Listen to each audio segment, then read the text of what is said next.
Yuk jadi bagian dari dakwah kami. Dukung operasional dakwah dan sosial kami, raih pahala amal jariah yang terus mengalir sampai hari kiamat. Assalamualaikum warahmatullahi wabarakatuh. Alhamdulillah.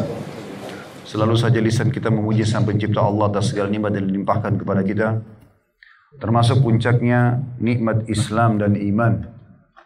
Juga kita panjatkan selanjutnya salawat dan taslim kepada utusan Nabi besar Muhammad sallallahu alaihi wa ala alihi wa sahbihi wasallam yang telah membawa kepada kita syariat Allah Subhanahu wa taala sehingga kita mengetahui mana yang halal dan mana yang haram. Kita akan sampaikan materi ceramah kita pada kesempatan ini teman-teman sekalian. Judulnya kenalilah musuhmu, kau akan selamat. Kita punya musuh teman-teman sekalian. Dan musuh kita sebenarnya cuma satu ini. Golongan syaitan. Di muka bumi ini ada dua jalan. Tidak ada jalan yang ketiga. Hanya ada dua jalan saja ini. Satu jalan kebenaran, satu jalan kesesatan. Tidak ada yang ketiga. Dan untuk menentukan kita berada di jalan yang benar atau jalan yang salah, itu ada di tangan Bapak Ibu sekalian. Jalan yang benar adalah jalannya Allah Azza wa Jalla. Allah sebagai Tuhan yang kita selalu ikrarkan sebagai seorang Muslim. La ilaha illallah. La ma'budan bihaqqin illallah. Tidak ada Tuhan, pencipta, pemilik, penguasa seluruh alam semesta ini. Terjangkau, tidak terjangkau oleh mata kita kecuali Allah. Kita hidup dan mati di atas kalimat ini. Allah Subhanahu wa ta'ala sebagai pencipta mengutus para juru bicaranya untuk menyampaikan kepada kita apa yang dia inginkan. Itulah para nabi dan rasul. Jadi juru bicara Allah adalah para nabi dan rasul. Dan setelah para nabi dan rasul wafat, Allah wafatkan, maka diteruskan perpanjangan lidah mereka adalah para ulama dan da'i. Kalau Bapak Ibu menuju ke jalan para ulama dan da'i, selalu mengikuti panduan-panduan mereka, tuntunan-tuntunan mereka sesuai dengan Al-Quran dan Sunnah. Kapan da'i dan ulama itu mengatakan qala Allah, qala Rasul, maka kita ikutin. Maka ini jalan keselamatan dan ujungnya adalah surga. Jalan yang kedua, dan ini sesat. Tidak ada jalan yang ketiga. Benar atau salah saja. Benar atau sesat. Yang sesat ini jalannya iblis. Iblis ini salah satu dari golongan jin. Allah sebutkan dalam Al-Quran, kana minal jinni fafasaqa an amri rabbih. Dia dari golongan jin dan dia fasik terhadap perintah Tuhannya. Saya perlu jelaskan Bapak Ibu sekalian, di alam jin ini mirip dengan alam kita manusia. Ada jin yang beriman. Mirip dengan kita kalau manusia, manusia yang beriman. Jin yang beriman ini tidak akan pernah kerjasama sama manusia. Tidak akan pernah interaksi sama manusia. Tidak akan pernah menampakkan diri pada manusia. Saya mau tanya Bapak Ibu sekalian, pernah dengar nggak? Ada jin muslim ikut dalam perang Badar? Perang Uhud? Tidak ada. Nggak ada. Tidak ada satupun riwayat di mana Nabi SAW mengatakan, ini saudara kalian jin ikut di perang Badar, di perang Uhud. Ini ikut di perang Khandak, perang Tabuk, perang Hunain, Fathi Makkah. Tidak ada sama sekali. Kenapa? Karena memang Allah tidak membolehkan kita berinteraksi sama mereka. Allah buat mereka tidak nampak supaya tidak usah berkenalan, tidak usah interaksi, tidak usah minta tolong. Jin-jin beriman faham itu. Makanya mereka tidak pernah ikut-ikutan dengan para sahabat Nabi. Tidak pernah ada satupun riwayat menjelaskan kalau sahabat itu punya khadam-khadam. Walaupun dikatakan jin beriman. Ada qarin, pendamping dari syaitan. Allah buat dia sebagai ujian manusia. Membisik-bisikkan keburukan. Tapi dia bukan golongan jin beriman. Yang kedua adalah jin yang fasik. Jin yang jauh dari agama. Walaupun dia berstatus muslim. Sebagaimana juga di alam manusia ada manusia yang fasik. Masih berzina, riba, berdusta, menipu, membunuh orang. Tapi dia muslim. Namanya fasik. Dan ada yang ketiga adalah kafir. Tidak beriman kepada Allah Subhanahu wa ta'ala di alam jin. Dan di alam manusia pun ada yang kafir. Nah di alam jin ini Bapak Ibu sekalian, yang fasik sama yang kafir namanya syaitan. namanya syaitan. Jadi semua syaitan itu pasti jin, tapi tidak semua jin itu syaitan. Bisa difahami ini? Iya. Jadi semua syaitan itu pasti jin, karena golongan judul induk mereka adalah jin. Tapi tidak semua jin itu syaitan. Di alam jin itu ada dakwah, ada jihad. Sebagaimana alam kita. Jin-jin yang beriman itu mendakwahi jin-jin yang kafir, jin yang fasik. Dari poin ini harus difahami baik-baik teman-teman. Karena di negara kita ini masih banyak orang yang mengatakan, oh saya pelihara jin muslim. Dari mana dalilnya bisa pelihara jin muslim? Nabi tidak pernah mengatakan, ini khadam saya ya. Kalian semua harus punya khadam dari jin. Pernah Anda temukan riwayat itu? Tidak pernah. Lalu kenapa kita bisa tiba-tiba sekarang punya penjaga dari jin? Tidak butuh mereka. Allah sudah datangkan makhluk yang jauh lebih kuat dan perkasa, para malaikat. Manusia dijaga dengan 3 malaikat, pencatat amal baik, pencatat amal buruk, dan 1 namanya malaikat hafadhah, penjaga. Dalam Al-Quran Allah mengatakan yahfadhu min amrillah. Malaikat-malaikat akan menjaga manusia itu sesuai dengan perintah Allah Subhanahu wa taala. Ini poin penting dulu untuk digarisbawahi. Nah, pemimpin syaitan namanya iblis. Juru bicaranya iblis, dukun, peramal, penyamun, penyihir. Semua yang sejenis dengan itu, dan ahli maksiat. Pelaku zina, pelaku maksiat, ini semua adalah juru bicara iblis. Siapa yang berteman dengan mereka, mengikuti jalan mereka, maka akan dibawa ke jalan iblis dan ujung-ujungnya adalah neraka. Enggak ada jalan ketiga. Cuma 2 saja. Kerucutkan di situ. Dan tentu saja kita disuruh untuk mengikuti jalan yang benar. Hanya jalan Allah saja. Dan juru bicara Allah, jelas para nabi-nabi dan rasul, dan penyambung lidah mereka adalah para ulama dan dai. Tidak ada yang lain. Ini penting untuk digarisbawahi. Dari penentuan awal dasar di sini. Baik, kita kerucutkan lebih dalam lagi teman-teman sekalian tentang masalah syaitan. Iblis ini, dia menjadi pemimpin syaitan. Dan syaitan punya banyak definisi. Banyak ulama memberikan definisi. Di antaranya, kata sebagian ulama, seperti Abu Ubaidillah, memberikan definisinya, syaitan adalah nama bagi semua yang buruk akhlaknya, keras dan kasar tindakannya, senang membantah, bertengkar, baik dari kalangan manusia, jin maupun hewan. Bisa dikatakan syaitan. Walaupun sebenarnya syaitan ini lebih banyak di alam jin. Tapi siapapun yang manusia mengikuti bisikan-bisikan syaitan dari jin, bahkan menjadi pendukungnya, seperti para dukun, peramal, penyamun, penyihir, mereka juga diberikan julukan syaitan. Makanya dalam surah An-Nas kita mengatakan alladzi yuwaswisu fi sudurin nas, yang menggoda hati manusia, minal jinnati wan nas, dari jin dan manusia. Berarti di kalangan manusia memang ada syaitan juga. Yang mengikuti syaitan-syaitan dari jin, maka mereka dianggap syaitan juga. Dan dari kalangan hewan-hewan adalah hewan-hewan yang ditunggangi oleh syaitan. Ya. Seperti misalnya Nabi SAW menyuruh membunuh hewan-hewan tertentu. Kata Nabi SAW, bunuhlah 5 hewan ini di daerah haram atau di luar haram, atau di wilayah halal. Di wilayah haram kayak Mekah sama Madinah ini kan tidak boleh membunuh hewan sembarangan, tidak boleh mencabut pohon, ya. Tapi ada 5 hewan kata Nabi SAW, bunuh saja. Kalau ketemu di wilayah haram atau di luar haram, di wilayah halal pun, bukan yang dimuliakan pun sama kayak kita di Indonesia. Disebutkanlah tikus, kemudian ular, kemudian disebutkan yang ketiga itu raja wali, yang keempat itu bulung gagak, yang di dadanya ada bulu putihnya, gitu kan. Kemudian juga disebutkan anjing buas.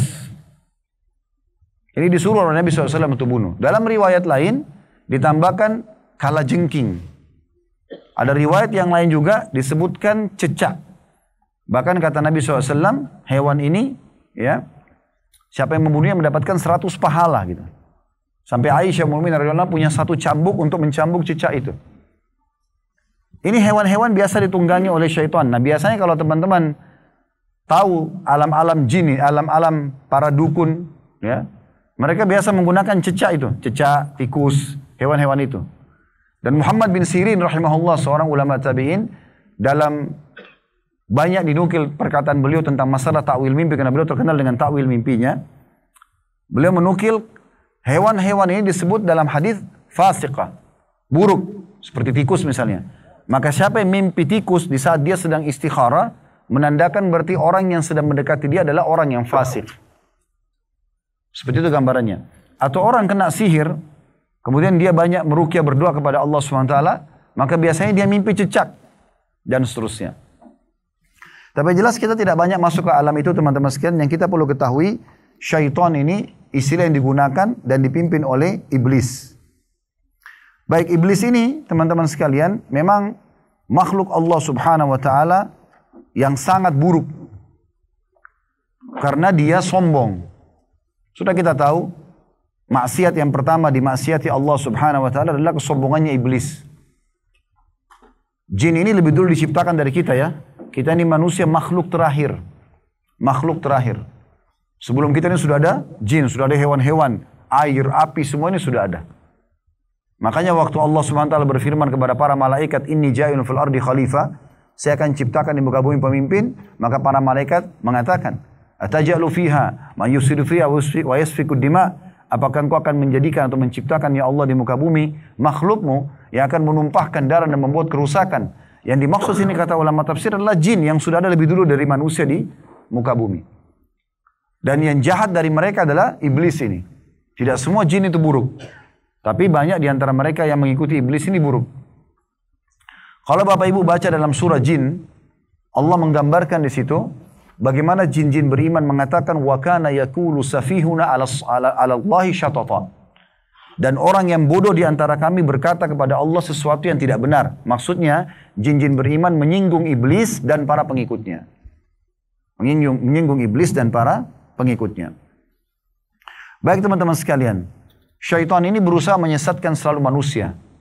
Karena setelah awalnya dia ingin mengkandidatkan diri sebagai pemimpin di bumi, tapi setelah Allah SWT ciptakan Adam, Allah angkat Adam sebagai pemimpin. Maka iblis tidak terima. Dia pun mengatakan, saya lebih baik ya Allah, engkau ciptakan aku dari api. Dia dari tanah. Tapi Allah sudah tahu sebagai mencipta. Sebenarnya bukan karena itu, tapi dia karena sombong dan dia tidak mau ada yang memimpin dia dari kalangan manusia. Maka Allah pun melaknat dia sampai hari kiamat. Perlu garis bawahi juga poin penting teman-teman sekalian. Syaitan ini dan iblis lemah. Saya ulangi lagi. Syaitan dan iblis lemah. Bahkan sangat lemah. Di Indonesia sering saya dengar, syaitan ini kuat. Wah ini godaannya kuat. Coba buktikan mana kuatnya. Bapak Ibu pernah waktu dibisikkan oleh syaitan untuk berzina, dia menjelma lalu mencekik Bapak Ibu untuk memaksa berzina? Kira-kira teman-teman kalau syaitan itu kuat, Bapak Ibu bisa umroh begini? Bisa sholat? Bisa menikah? Mungkin semua di antara syaitan-syaitan itu akan membelenggu leher kita dan kita tidak bisa buat apa-apa. Jadi persepsi mengatakan syaitan itu kuat, ini salah. Dan itu dibantah dalam Al-Quran. Karena Allah mengatakan, Inna kaida syaitani kana dha'ifa. Sesungguhnya tipu daya syaitan itu adalah lemah. Dia hanya bisa membisikkan saja. Tidak lebih daripada itu. Dia hanya bisa membisikkan. Dia misalnya menyuruh kita supaya berbuat ini dan itu misalnya. Berbuat dosa, berzina, membunuh, menggunjing dan seterusnya. Tetapi teman-teman sekalian, kalau kita nolak, dia tidak bisa buat apa-apa.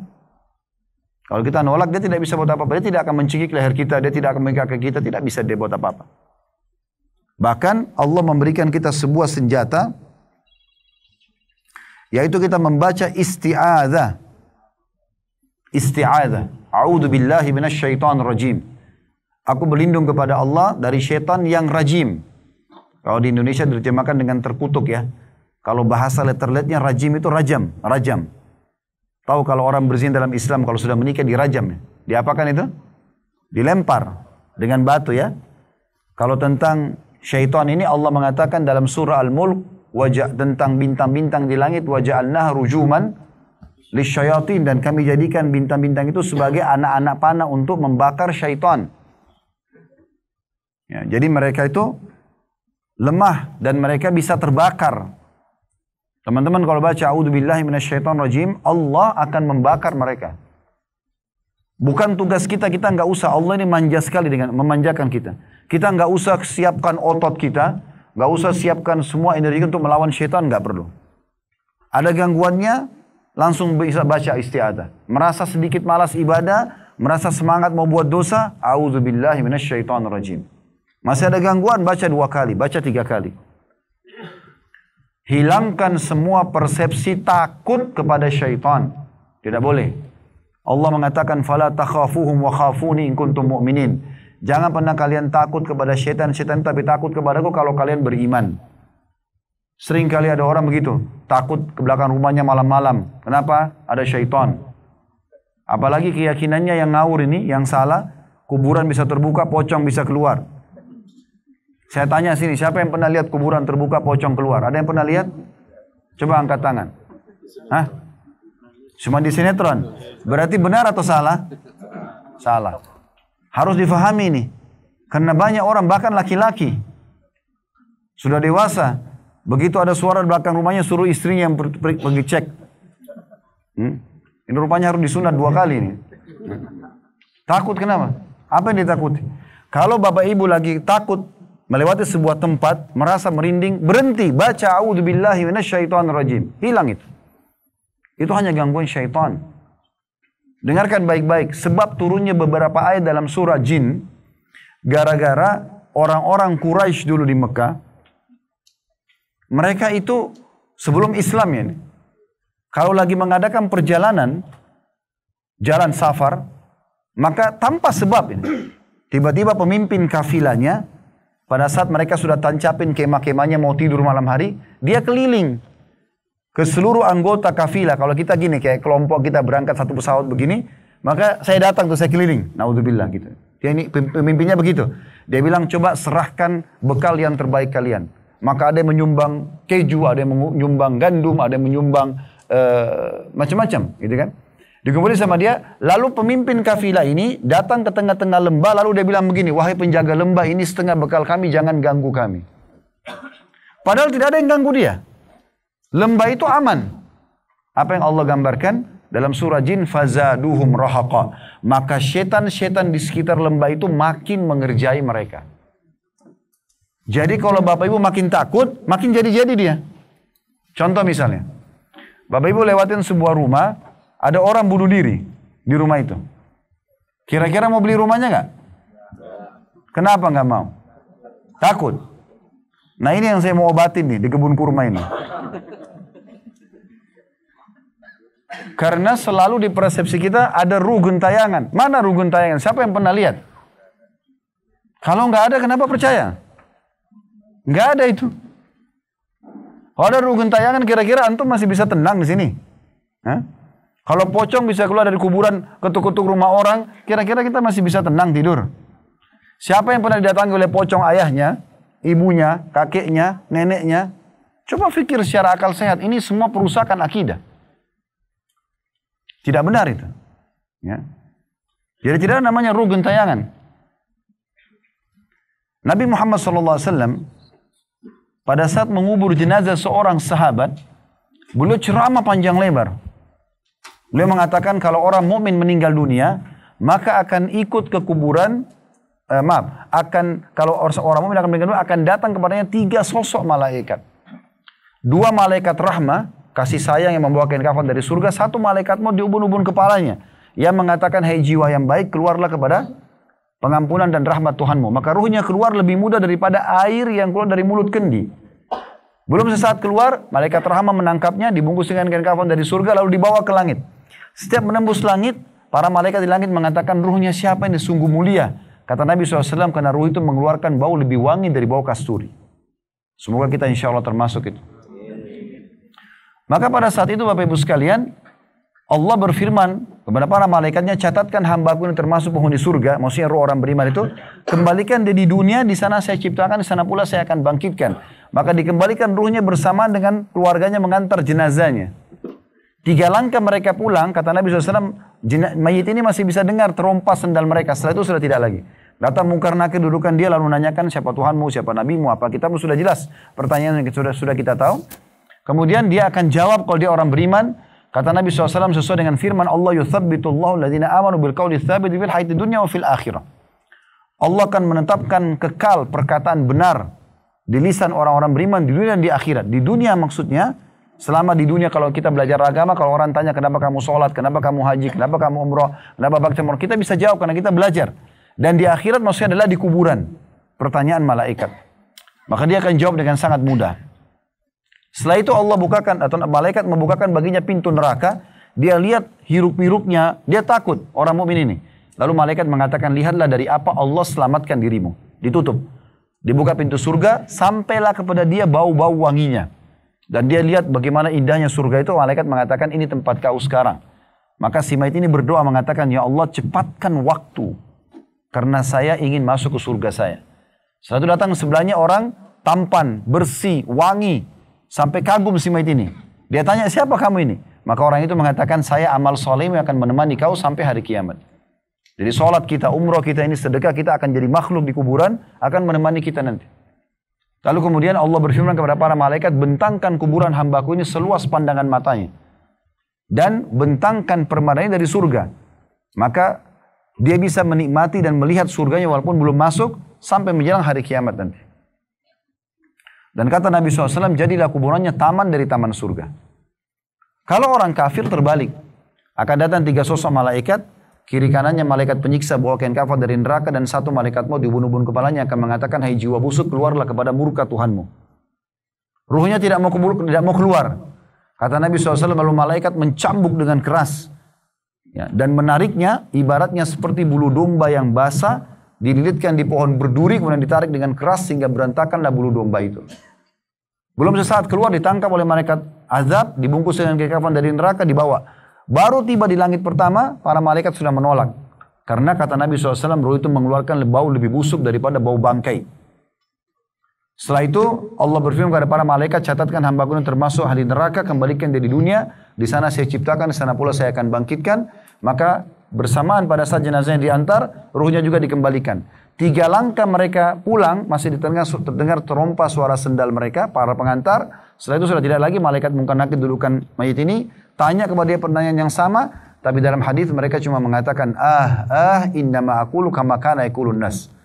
Saya tidak tahu, saya cuma ikut-ikut dulu orang bilang apa.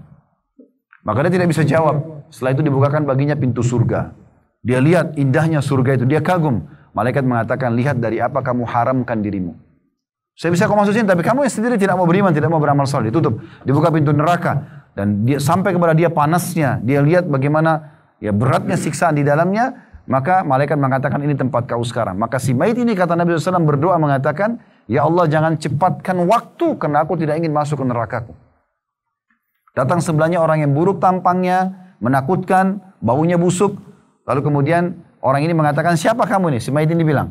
Maka orang itu mengatakan, saya amal burukmu yang akan menemani kau sampai hari kiamat. Lalu kemudian dalam 2 riwayat yang sahih, riwayat Bukhari, ya, disebutkan bahwasanya Nabi SAW bersabda, maka kedua dinding kuburannya menjepit tubuhnya sampai tulang rusuknya seperti ini. Nabi SAW menyatukan jari-jari beliau. Kemudian disempurnakan lagi, dijepit lagi. Begitu terus sampai menjelang hari kiamat. Riwayat yang kedua, Allah mengutus malaikat yang tidak punya pendengaran dan penglihatan. Allahu alam seperti bagaimana atau seperti apa. Yang jelas seperti itu hadisnya. Kemudian diutus kepadanya malaikat ini membawa sebuah besi.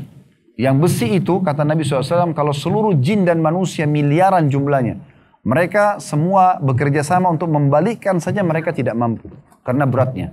Lalu dihantamkan kepada orang ini, maka hancurlah orang tersebut.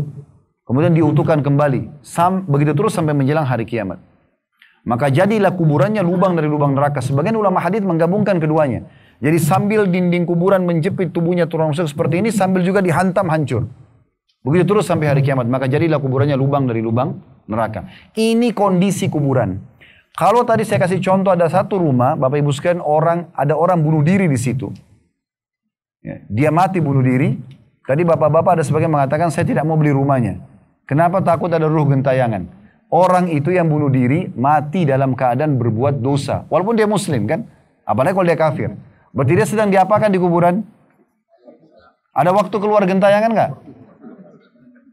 Terus kenapa yakin gentayangan ini? Kenapa takut?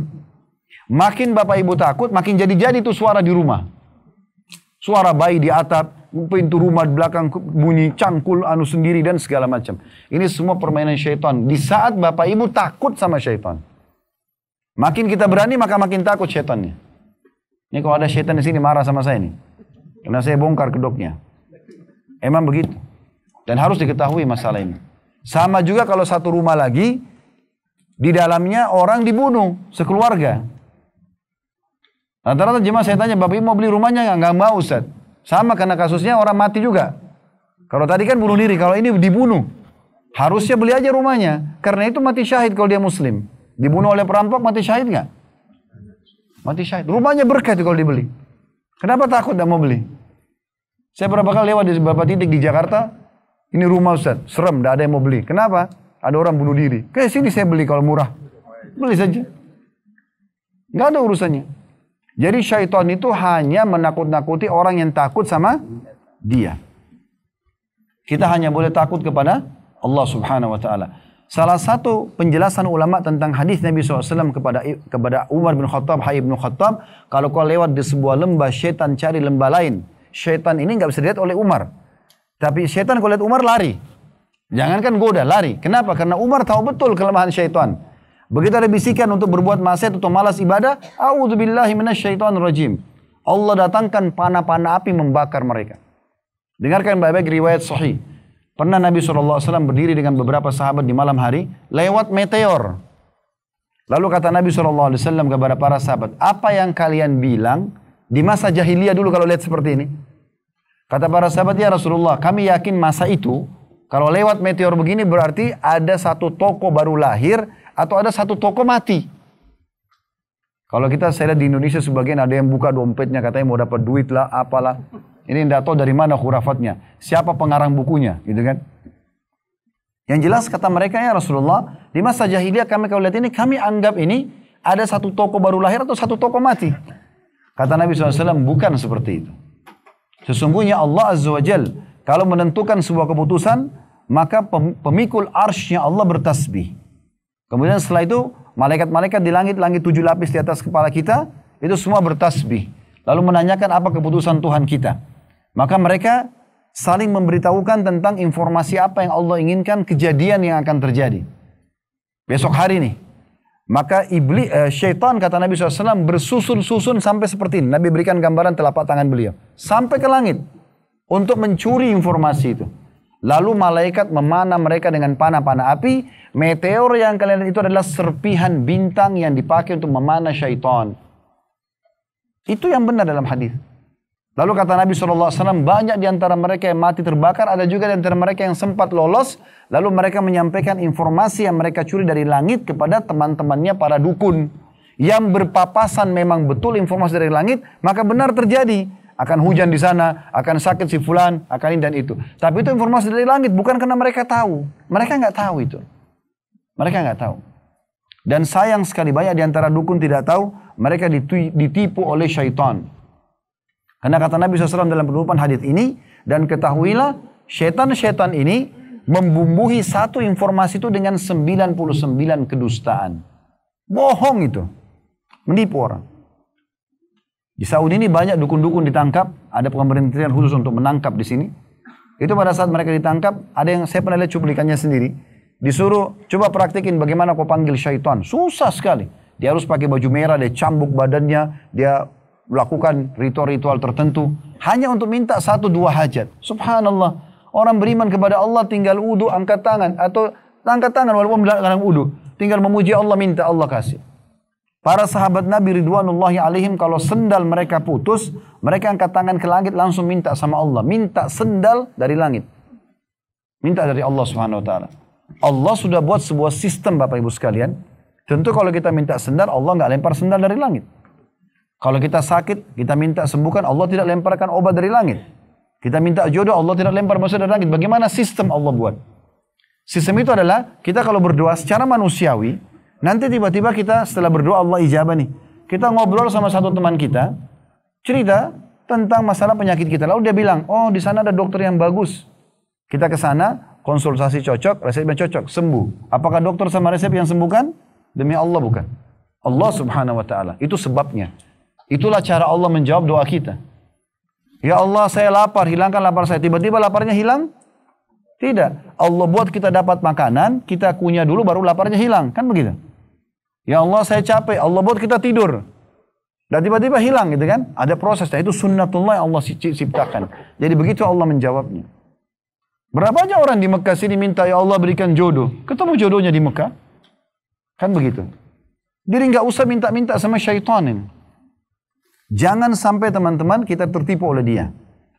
Dengarkan baik-baik, ini Allah ceritakan dalam Al-Quran. Kalau mau lihat surah Ibrahim, ayat 22. Ini khutbahnya iblis. Di hari kiamat nanti. Surah Ibrahim, surah nomor 14, ayatnya 22.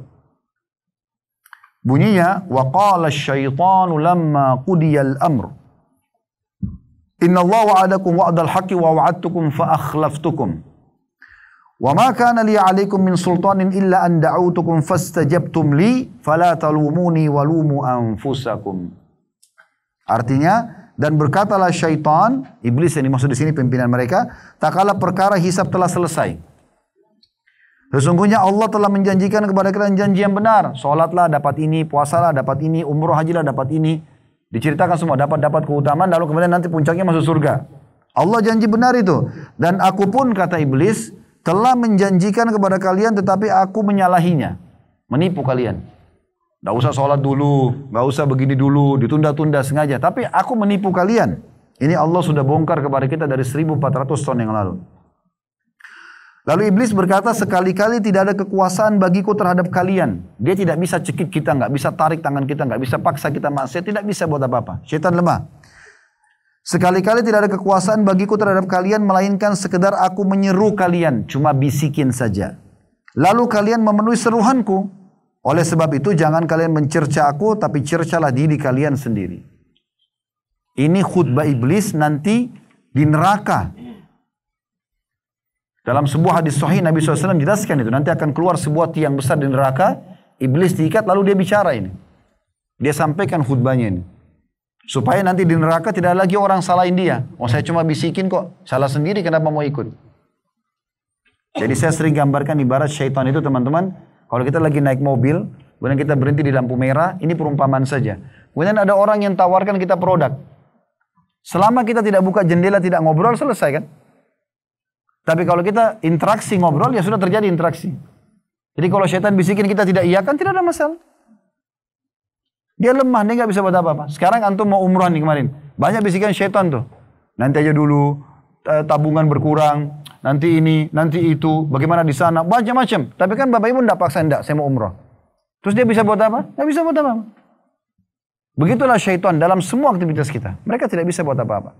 Ini perlu difahami baik-baik teman-teman sekalian. Dan Allah sudah mengingatkan kita, supaya jangan pernah mengikuti bisikan-bisikannya. Perhatikan dalam surah Al-Baqarah 168 sampai 169.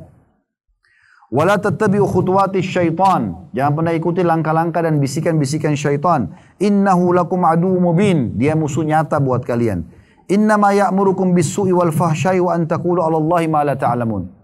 Dia selalu menyuruh kalian berbuat perbuatan jahat, perbuatan keji, pelanggaran-pelanggaran, dan berkata kepada Allah sesuatu yang tidak sama sekali ya Allah atau tidak punya ilmu untuk itu. Kemudian juga teman-teman sekalian, syaitan itu punya banyak sekali upaya-upaya ya. Tapi yang paling mendasar, dia memanggil pada kesyirikan. Hati-hati dengan kesyirikan ini ya. Menduakan Allah Subhanahu wa taala. Dan ini yang paling pertama, dia lebih suka Bapak Ibu berbuat syirik daripada zina. Bahkan syirik lebih cintai daripada tidak sholat. Karena menduakan Allah Subhanahu wa taala adalah perbuatan yang tidak diampuni oleh Allah kalau tidak sempat taubat. Dalam surah Nisa Allah mengatakan itu. Innallaha la yaghfiru an yushraka bihi wa yaghfiru ma duna dzalika liman yasha. Allah tidak akan pernah maafkan orang yang berbuat syirik kepadanya kalau meninggal dalam keadaan syirik itu, ya, dan dia masih mengampuni selain dosa itu. Makanya syaitan ingin kita berbuat syirik, hati-hati. Dalam surah Al-Hasyr ayat 16 Allah sebutkan, kamathali syaitani idh qala lil insani kfur falamma kafara qala inni bari'un minka inni akhafu Allah rabbal alamin. bujukan ya, orang-orang munafik itu seperti bujukan syaitan, kata Allah. Dia berkata pada manusia, kafirlah kamu, berbuat dosalah kamu. Maka tak kala manusia melakukan itu, maka dia mengatakan, aku berlepas diri darimu, dan sesungguhnya aku takut kepada Allah, Rabb semesta alam. Dalam sebuah hadis, ya, hadis qudsi ya, hadis qudsi ini hadis sahih diriwayatkan Imam Muslim. Allah Subhanahu wa taala berfirman, "Wa inni khalaqtu ibadi hunafa'a kullahum." Sesungguhnya aku ciptakan hamba-hambaku semuanya lurus. Ya. Semuanya itu berada di agama yang lurus. Wa innahum atathumus syayatina fajtalathum. Kemudian syaitan-syaitan datang menyelewengkan mereka dari agama mereka. Fajtalathum an dinihim wa harramat alaihim ma ahlaltu lahum. Lalu syaitan coba mengharamkan apa yang sudah aku halalkan untuk mereka. Wa amarathum an yushriku bi ma lam unzil bihi sultana. Dan syaitan fokus membuat mereka menyekutukan aku dengan sesuatu padahal aku tidak pernah menurunkan dalil apapun atas kesyirikan itu. Dan ini yang dia lakukan. Makanya hati-hati teman-teman sekalian, syirik ini menduakan Allah. Bapak Ibu sudah tahu belum? Kalau Abu Jahal sama Abu Lahab itu tahu kalau Ka'bah rumahnya Allah. Udah tahu belum? Abu Jahal sama Abu Lahab itu haji juga loh. Tapi mereka datangkan patung-patung di dekat Ka'bah, ada 360 patung, lalu mereka sembah patung itu. Mereka jadikan sekutunya Allah. Jadi sambil berdoa sama Allah, sambil minta juga sama patung itu. Nah ini mirip dengan orang yang pakai jimat. Minta sama Allah muslim tapi masih pakai jimat. Kenapa yakin sama jimat? Ini sudah azan, kita break sholat. Saya cuma mau sampaikan, ada pernah seseorang datang di majelis salah satu ulama di sini, Syekh Utsaimin rahimahullah. Kemudian temannya bilang, Syekh, ini teman saya ini temannya yang beriman bilang, ini teman saya ini bawa jimat, dia mengaku kebal. Kata Syekhnya, baik, pengajian kita berhentikan dulu, kita diskusi masalah ini. Langsung pada saat itu. Kebetulan yang ceritakan ini orang yang hadir langsung di majelis itu. Saya kebetulan tidak hadir waktu itu, tapi ini yang hadir ceritakan pada saya. Langsung dia bilang, akhirnya Syekh tanya, apa kau punya jimat benar? Dia bilang, iya benar Syekh. Apa gunanya? Bisa buat kebal. Kata Syekhnya, baik. Saya menjamin sama kamu, kalau jimat itu dibuka, pasti kamu akan meninggalkan selamanya. Tidak akan pernah kau pakai jimat itu lagi. Dia bilang, saya tidak bisa buka, karena ini dilarang. Jadi jimatnya yang biasa kain yang dijahit-jahit itu. Ya. Lalu dikalungkan, taruh di leher, ditaruh di perut, dan seterusnya. Maka kata saya jamin dengan izin Allah, kau tidak akan kena masalah.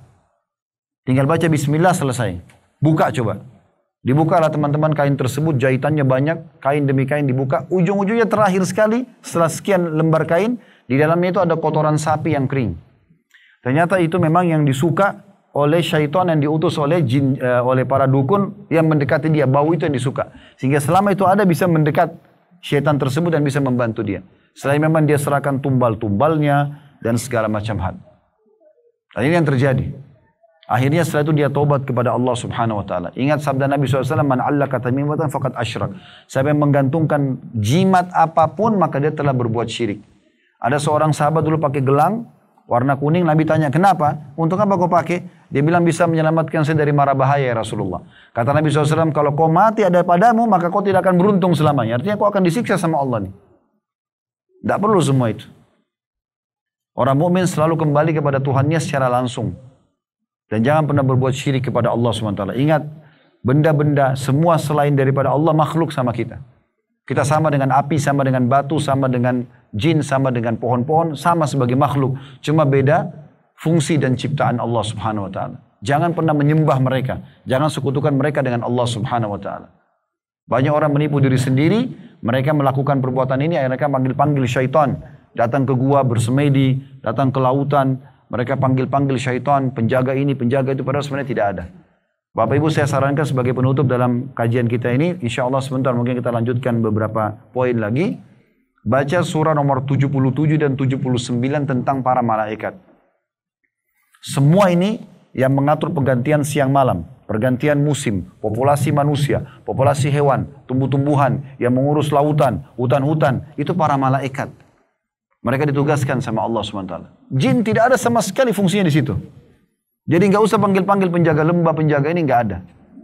Allah SWT pemilik dan malaikat ditugaskan oleh Allah SWT untuk itu. Allahu a'lam. Baik, sampai sini bahasan kita insyaAllah. Kita break sholat dulu supaya tetap on time sholatnya.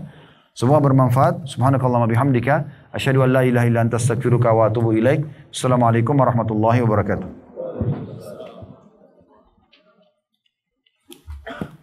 Baik, izinkan saya menyampaikan kembali lanjutan bahasan kita, Bapak Ibu sekalian. Masih masalah musuh kita syaitan. Baik, syaitan ini disebutkan dalam sebuah hadis Nabi SAW dari hadis Abu Hurairah. Nabi SAW bersabda, "Ya'ti syaitanu ahadakum fayaqulu man khalaqa kadza wa kadza." Syaitan akan datang membisikkan salah seorang dari kalian lalu mengatakan siapa yang menciptakan ini dan itu. Hatta yaqula lahu man khalaqa rabbak. Sampai nanti dia akan membisikkan mengatakan siapa yang menciptakan Tuhanmu. Fa idza balaga dzalika falyasta'id billahi wal yantahi. Kalau sudah sampai pada bisikan itu, dia harus segera berhenti. Atau setiap sampai padanya bisikan seperti ini, berhenti. Berlindung kepada Allah dan berhenti. Juga dalam sebuah hadis yang lain, cukup panjang, saya terjemahkan saja. Nanti kalau Bapak Ibu berminat untuk baca lebih panjang lebar dari buku ini ya, agar selamat dari godaan syaitan. Saya cukup banyak ambil dalil dari sini. Ini buku mungkin cuma 15 ribuan rupiah. Bisa dimiliki nanti di Indonesia, terbitan Pustaka Ibnu Umar. Ada dalil disebutkan di sini. Yang kata Nabi SAW, sungguhnya syaitan menghalangi anak Adam dari jalan-jalan petunjuk atau hidayah. Syaitan menghalangi dari jalan Islam. Seraya berkata, kenapa engkau masuk Islam? Ini bagi para mu'allaf atau orang yang mau masuk Islam biasanya ditakut-takuti. Syaitan bisikin, kenapa engkau masuk Islam dan meninggalkan agamamu? Agama bapak-bapakmu dan agama nenek moyangmu. Lalu orang itu tidak mengikuti syaitan dan dia tetap masuk Islam. Lalu syaitan pun menghalanginya dari berhijrah, pindah dari sebuah wilayah yang dia tidak bisa beribadah kepada wilayah yang bisa beribadah. Lalu syaitan mengatakan, mengapa engkau akan hijrah, meninggalkan tanah dan langitmu? Orang itu tetap hijrah, bagaikan kuda yang terikat tali. Berat maksudnya. Tapi orang itu tidak memperdulikan syaitan, lalu dia hijrah. Kemudian syaitan menghalangi dari jalan jihad, seraya berkata, mengapa engkau mengorbankan diri dan hartamu? Lalu engkau mati, istrimu akan dinikahi oleh orang lain. Ini perkataan Nabi ya. Syaitan bisikin begitu. Syaitan mengatakan, istrimu akan dinikahi oleh orang lain dan harta-hartamu akan dibagi-bagikan. Orang itu tidak menggubris perkataan syaitan. Lalu ia berjihad. Rasulullah SAW bersabda, barang siapa yang melakukan hal itu, lalu ia meninggal, maka pasti akan memasukkannya ke dalam surga. Maksudnya siapa yang tidak mengikuti syaitan, tetap dia paksakan diri masuk Islam, dia hijrah, sampai dia mati di jalan Allah, maka dipastikan dia masuk ke dalam surga. Atau dia gugur di medan perang, maka pasti Allah Azza wa Jalla akan masukkannya juga ke dalam surga. Atau ia meninggal karena terjatuh dari kendaraannya, maka pasti Allah juga akan masukkan dia ke dalam surga.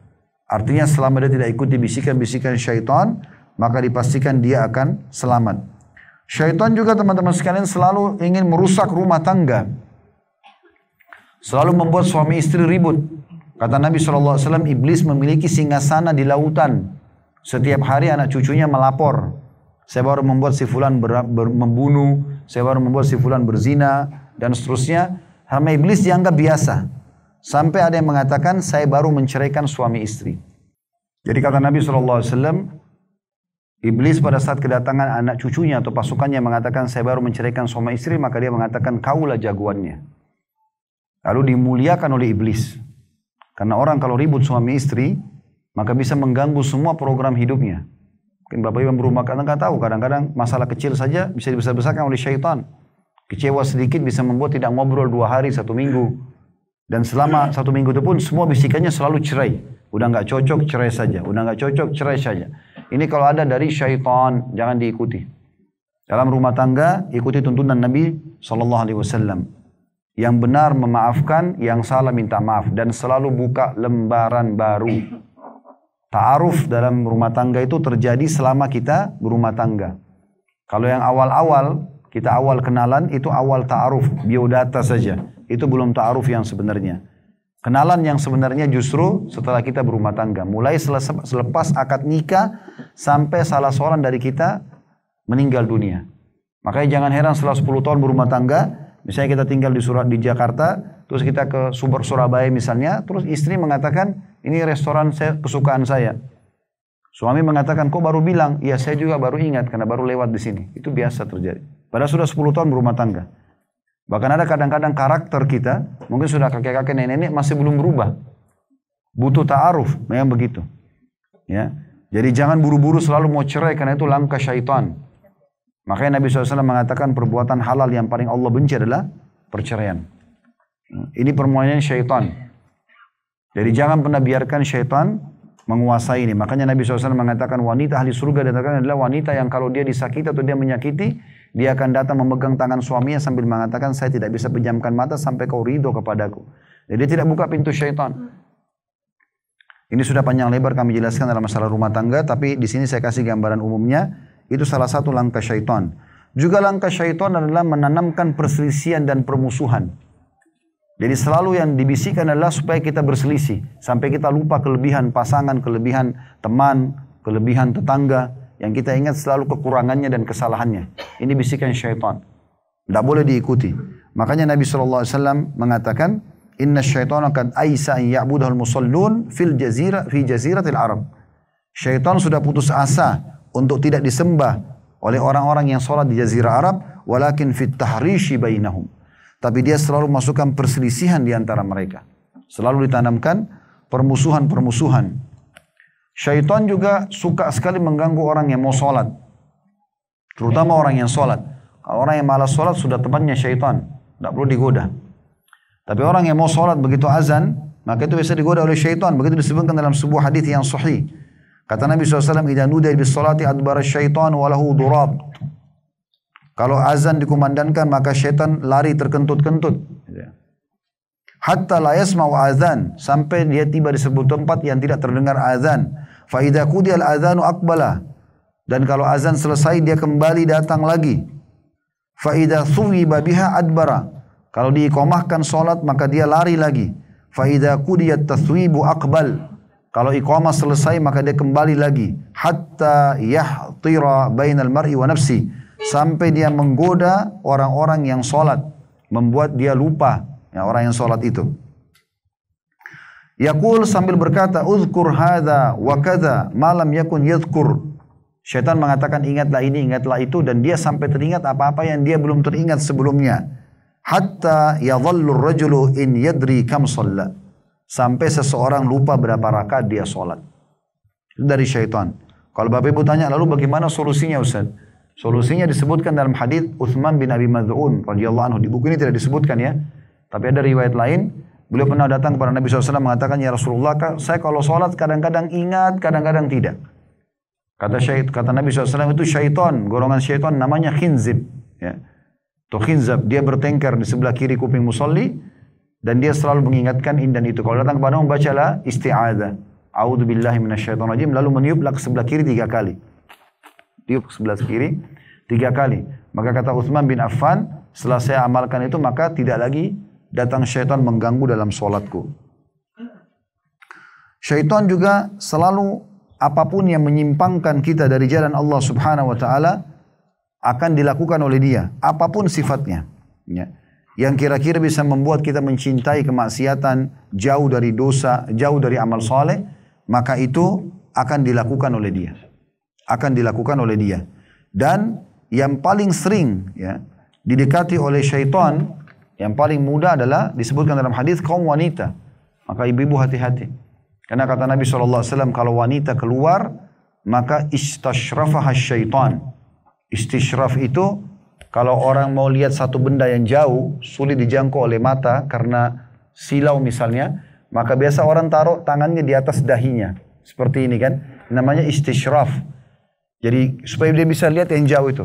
Kalau semua perempuan keluar, istashrafaha syaitan, kata Nabi. Syaitan itu teliti melihat perempuan itu.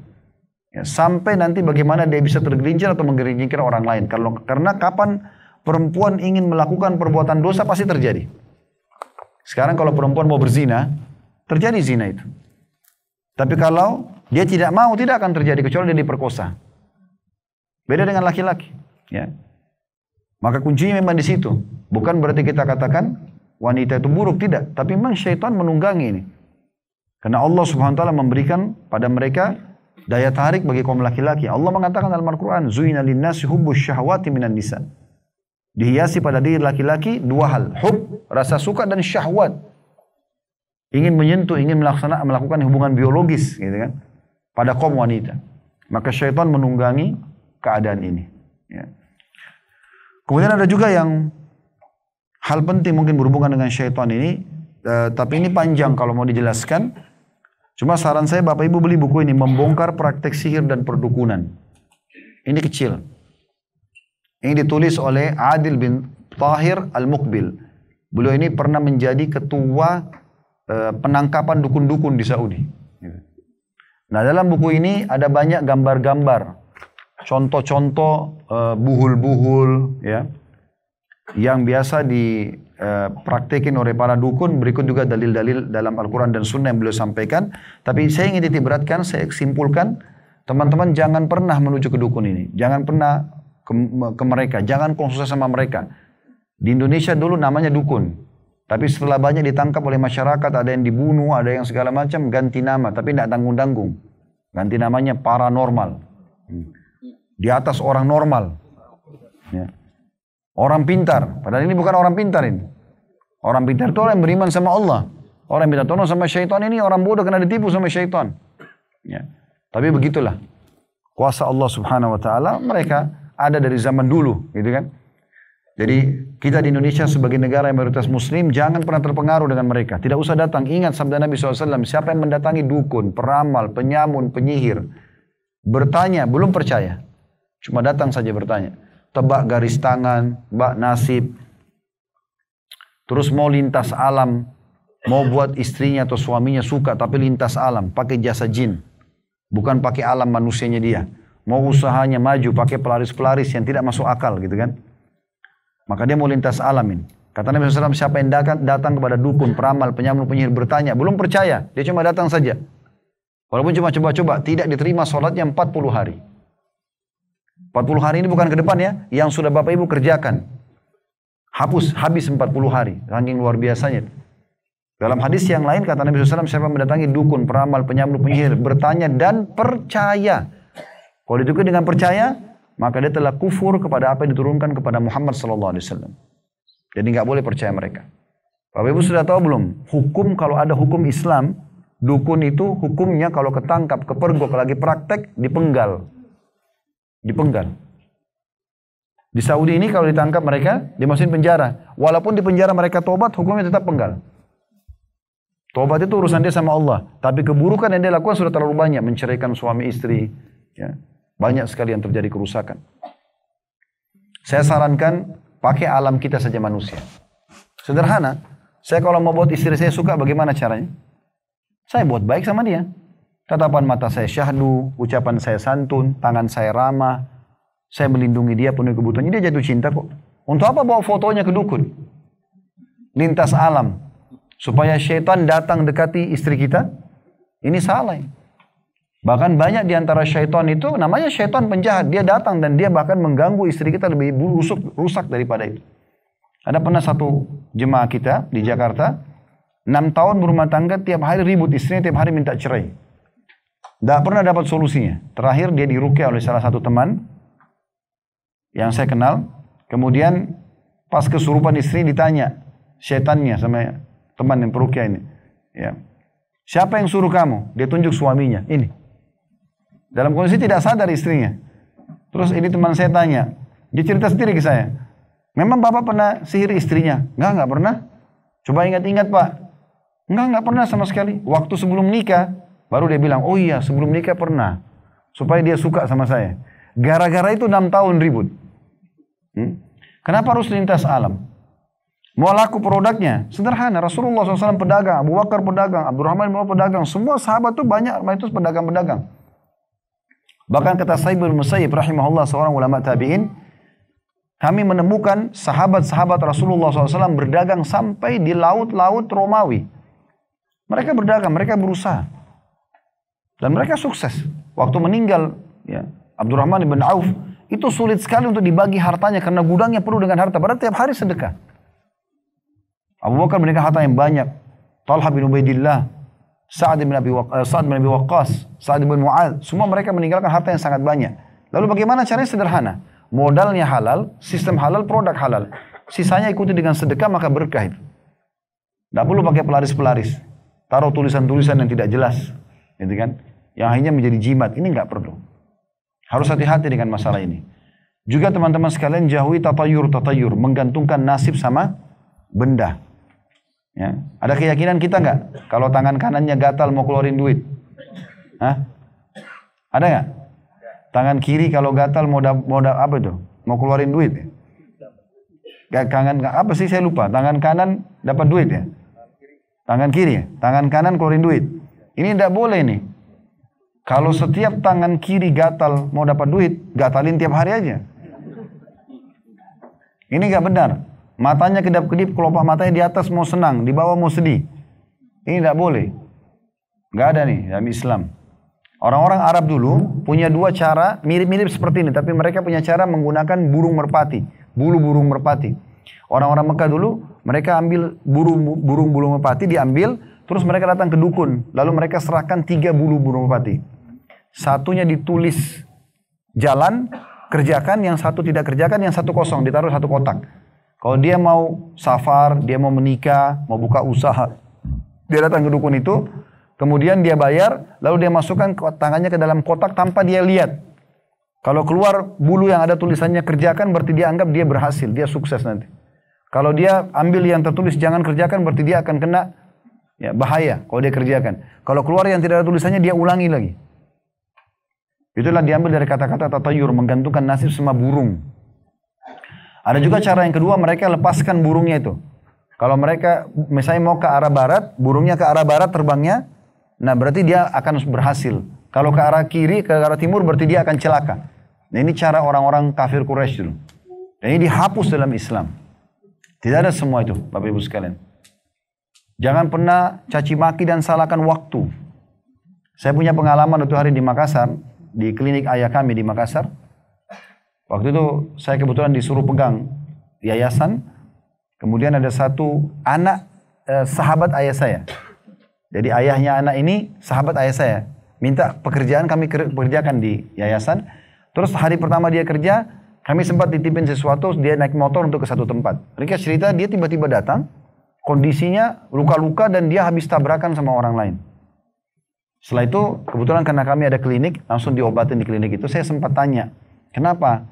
Oh tadi saya nggak sengaja saya tabrakan begini dan begitu, selesai. Akhirnya orang yang ditabrak itu kita sudah ganti rugi dan selesai.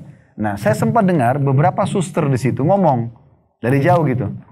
Mereka bilang, itu kan karena hari Selasa. Terus saya tanya, memang kenapa hari Selasa? Loh Ustaz belum tahu hari Selasa itu kan hari sial. Ini nggak boleh.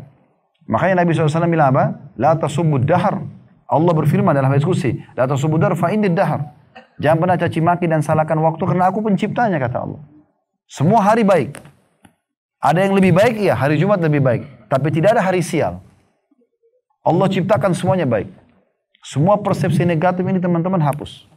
Gak boleh ada semua ini. Karena ini semua membuka pintu-pintu syaitan.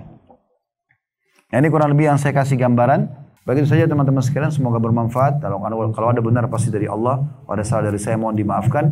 Subhanakallahumma bihamdika. Asyhadu an la ilaha illa anta astaghfiruka wa atubu ilaik. Wassalamualaikum warahmatullahi wabarakatuh.